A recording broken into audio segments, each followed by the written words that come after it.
Днес ще ви покажа някои допълнителни възможности, които ви дава програмата eFarm. От страницата на eFarm нека заредим програмата.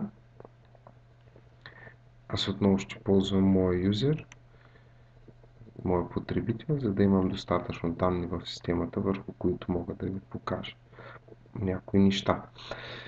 Това е началната страница, както виждате, тук е общата статистическа информация за всички договорени площи с разбивка по типа на стопанисване.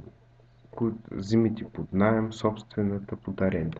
Ако натиснем някъде на графиката, директно отиваме в страницата, която показва всички налични договори.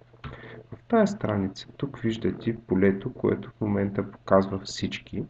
От тук могат да бъдат филтрирани само договорите по определени землища. Примерно, ако изберем село Челник, ще видим всички парцели в село Челник, общата им площ и съответно всички договори,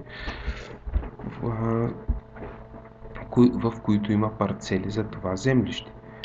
Парцелите могат примерно да бъдат сортирани по номера. Така лесно може да намерите парцел, който ви интересува и съответно да видите с кой договор ви получавате права върху този парцел. Примерно това е Илко Колев Кондов случай, като в него в този договор имаме още 3 парцела. По същия начин може да изберете друго село.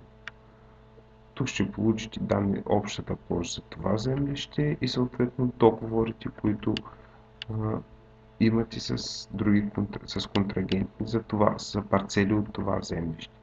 Тук може да сортирате по съответните колони, примерно да сортирате по контрагент или по площ декари или съответно по дата.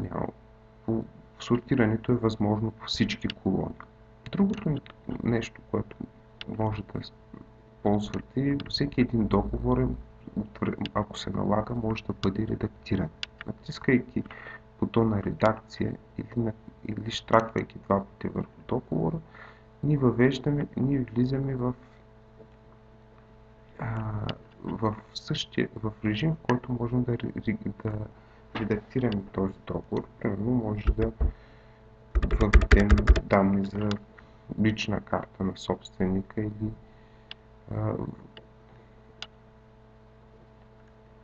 да направим корекции подадени по някои от масивите.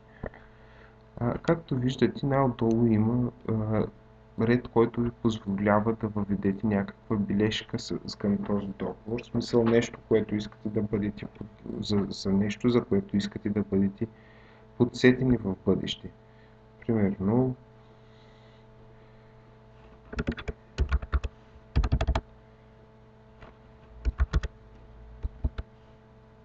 фирма Бора.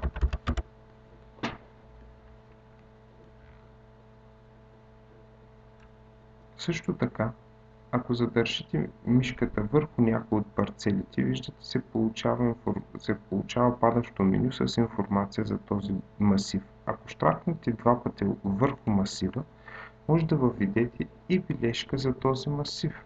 Примерно масив четвърта категория.